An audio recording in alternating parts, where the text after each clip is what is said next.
لیکن ساتھ ہی ساتھ یہ یاد رکھیں میں قطعاً اس ایکسٹریم پہ نہیں ہوں کہ نبی الاسلام کی زیارت نہیں ہو سکتی، بالکل ہو سکتی ہے. ہمارے کئی اسٹوڈنٹس کو ہماری اس دعوت حق سے متعلق نبی الاسلام کی زیارت ہوئی ہے. کئی لوگ ایسے ہیں جو میرے مخالفین تھے، انہیں نبی الاسلام کی زیارت ہوئی اور ہماری اس دعوت کے ساتھ اٹیچ ہوئے، لیکن میں نے کبھی بھی کسی کو مینشن کر کے اس طرح کے واقعات نہیں سنائے. یہ میں جنرل صرف اس لیے ذکر کر رہا ہوں تاکہ آپ کو بتاؤں کہ کیا اگر ان خوابوں کی ایک لسٹ میں دیوبندیوں کی تبلیغی جماعت کی ٹرم میں کارگزاری کے نام سے شائع کر دوں، یا بریلویوں کی جماعت کی ٹرم میں دعوت اسلامی کی مدنی بہاریں اس نام سے جاری کر دوں، تو کیا بریلوی دیوبندی ہمارے اس پلیٹ فارم کے ساتھ اٹیچ ہو جائیں گے؟ وہ کہیں گے بھائی یہ کوئی دلیل نہیں، قرآن و سنت سے دلیل پیش کرو، تم جھوٹ بول رہے ہو اور تجھے بھی جھوٹ بول رہے ہو. پھر تو جو چیز آپ دوسرے کی ماننے کے لیے تیار نہیں ہے اپنی کیوں پیش کرتے ہیں؟ ہم تو قائل ہیں بھائی. صحیح مسلم کے اندر مقدمے میں امام مسلم لے کے آئے ہیں، 2 تبع تابعین تھے، انہوں نے ملاقات کی آپس میں، اور ان میں سے ایک شخص نے جو ابن ابی عیاش ہے اس کا ذکر کیا کہ اس سے میں نے حدیثیں نوٹ کی ہیں، اور ساتھ اس نے کہا کہ میں نے خواب میں نبی صلی اللہ علیہ وآلہ وسلم کی زیارت کی تو آپ صلی اللہ علیہ وآلہ وسلم سے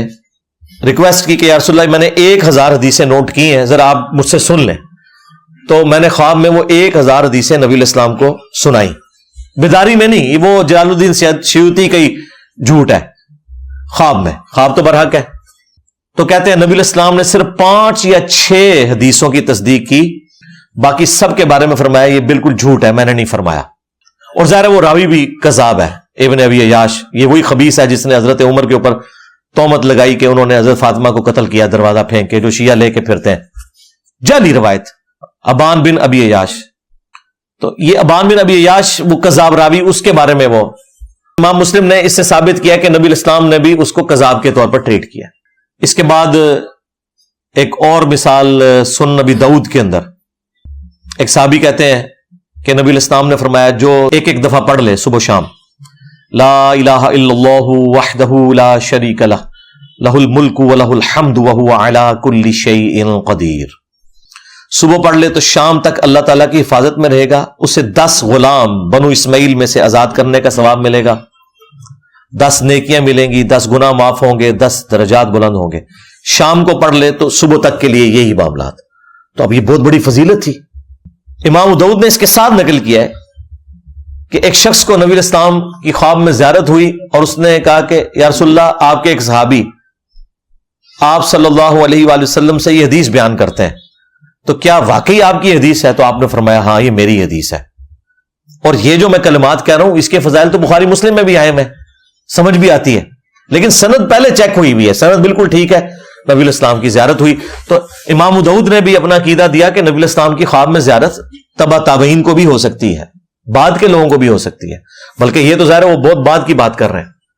پھر مسند احمد میں جو حدیث ہے نبی الاسلام کی وفات کے 50 سال کے بعد حضرت عبداللہ ابن عباس نے جو خواب دیکھا تھا کہ نبی الاسلام نے خون کی ایک شیشی اٹھائی ہوئی ہے اور فرمایا کہ میں نے عرض کی اے اللہ کے رسول آپ کی یہ جو پرانگدہ حالت ہے تو آپ کو کس نے غمناک کر دیا؟ تو آپ نے فرمایا میں صبح سے حسین اور اس کے ساتھیوں کا خون سمیٹ رہا ہوں کربلا میں. وہ کہتے ہیں میں نے وہ دن اور تاریخ یاد رکھی اور گھبرا کے جب دوپہر کے وقت اٹھا میں نے وہ نوٹ کر لیا. کچھ عرصے بعد پھر خبر پہنچی، ظاہر ہے اس زمانے میں تو کمیونیکیشن اتنی فاسٹ نہیں تھی، تو پتہ چلا کہ واقعی اس دن حسین ابن علی اور ان کے ساتھیوں کو شہید کیا گیا کربلا میں رضی اللہ عنہم اجمعین وعلیہم السلام اجمعین.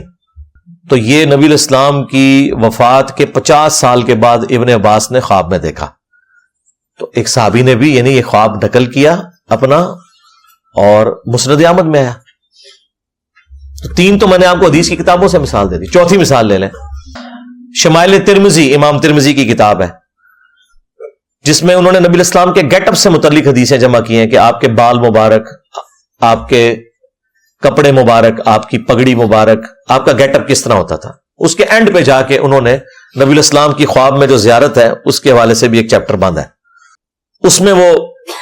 امام ترمذی نقل کرتے ہیں کہ ایک تابعی جو مصحف لکھا کرتے تھے، کاتب تھے، وہ ابن عباس کے پاس حاضر ہوئے اور کہا کہ میں نے خواب میں نبی الاسلام کی زیارت کی ہے. تو ابن عباس نے کہا کہ مجھ سے خواب بیان کرو کیونکہ میں نے نبی علیہ السلام سے سنا ہے جس نے خواب میں میری زیارت کی اس نے مجھے کو دیکھا، میری شکل میں شیطان نہیں آ سکتا۔ اچھا یہ لفظ لکھنے میں ہے خواب، خوا واو الف با، لیکن پڑھنے میں یہ خواب ہے، واو سائلنٹ ہو جاتا ہے، خواب پڑھا جاتا ہے یہ لفظ اردو میں، خواب،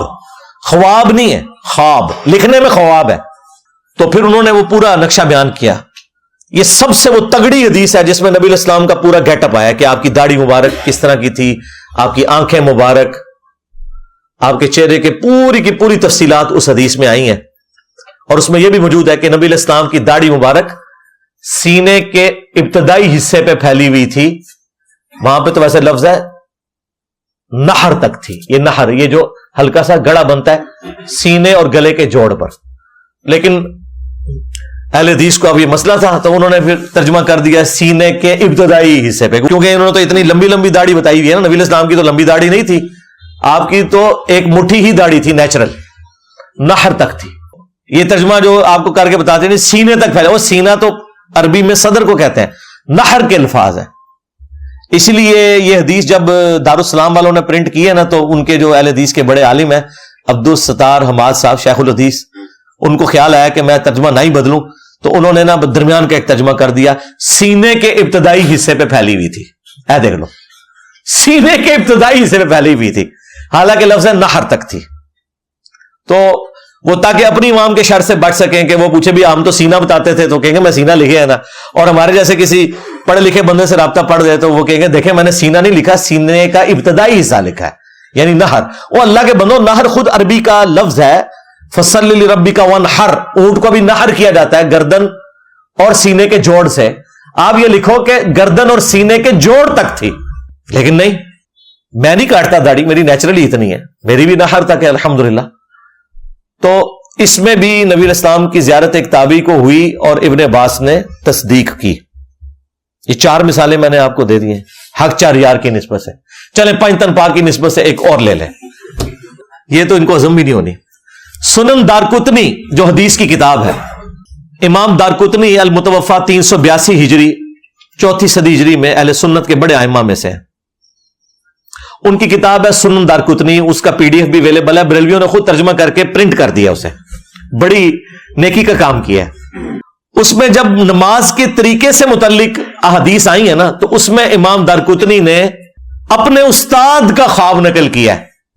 تو سند کی ضرورت نہیں ہے، انہوں نے ڈائریکٹ اپنے استاد سے سنا ہے، اور سنا کس نے ہے؟ بریلوی، دیوبندی، اہل حدیث تینوں کے مشترکہ امام دارقطنی۔ وہ کہتے ہیں کہ میرے استاد کہتے ہیں کہ پہلے میں بھی کوفیوں کے مذہب پر تھا اور رفع الیدین سے نماز نہیں پڑھتا تھا، تو ایک رات مجھے خواب میں نبی صلی اللہ علیہ وآلہ وسلم کی زیارت ہوئی، میری بڑی خواہش تھی کہ میں حضور کو نماز پڑھتے ہوئے دیکھوں، تو کہتے ہیں میں نے خواب میں نبی صلی اللہ علیہ وآلہ وسلم کو نماز پڑھتے ہوئے دیکھا، آپ رکوع میں جاتے وقت اور رکوع سے اٹھتے وقت رفع الیدین کر رہے تھے، تو میں نے رفع الیدین شروع کر دیا۔ یہ خواب حدیث کی کتاب میں لکھا ہوا ہے، اور سند اتنی مضبوط کہ امام دارقطنی خود کتاب لکھ رہے ہیں اور کہہ رہے ہیں میرا استاد مجھے جب رفع الیدین کی حدیثیں لکھواتا تھا تو کہتا تھا ساتھ یہ بھی لکھ کہ میں بھی رفع الیدین شروع کیتا سی، جس نے تسی انجینئر صاحب دی ویڈیوز ویکھ کے کیتا نا، انہوں نے نبی علیہ السلام دی ویڈیو خواب وچ ویکھی۔ اچھا یہ جو خواب کرتے ہیں، خوابوں کی دنیا انہوں نے کھڑی کی ہے، مجھے بتائیں یہ بریلویوں نے جب سنن دارقطنی چھاپی ہے، یہ نبی علیہ السلام کا خواب کسی اہل حدیث نے نہیں دیکھا، کسی دیوبندی نے نہیں دیکھا، کسی شیعہ نے نہیں دیکھا، امام دارقطنی کے استاد نے دیکھا ہے۔ کیا ان کے استاد کا خواب یہ پڑھ کے کیا بریلوی رفع الیدین شروع کر دیں گے؟ تو کہیں گے نہیں یہ تو کوئی دلیل نہیں ہے، آپ جو ہے نا وہ حدیث سے بتائیں۔ حدیث تو بخاری مسلم کی کتنی حدیث ہیں آپ کو بتائیے،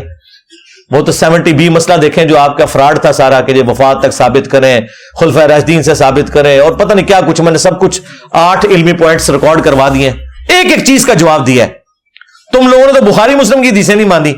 چلے خوابوں میں چلنے والے ہو تو ہم تو اب خواب بھی دکھا رہے ہیں، اور کیا چاہتے ہو؟ تمہارے بابوں کے خواب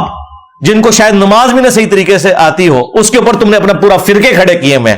اور ہم آپ کو امام دارقطنی کے استاد ایک محدث کا اوریجنل خواب بتا رہے ہیں حدیث کی کتاب سے، کہ انہوں نے نبی علیہ السلام کو خواب میں رفع الیدین سے نماز پڑھتے ہوئے دیکھا ہے، تو تم رفع الیدین شروع کیوں نہیں کرتے؟ ٹائم قیامت تک جے جواب دینا نہیں اس گل دا، یہ بھی نہیں کہہ سکتے کہ وہ جھوٹا خواب ہے،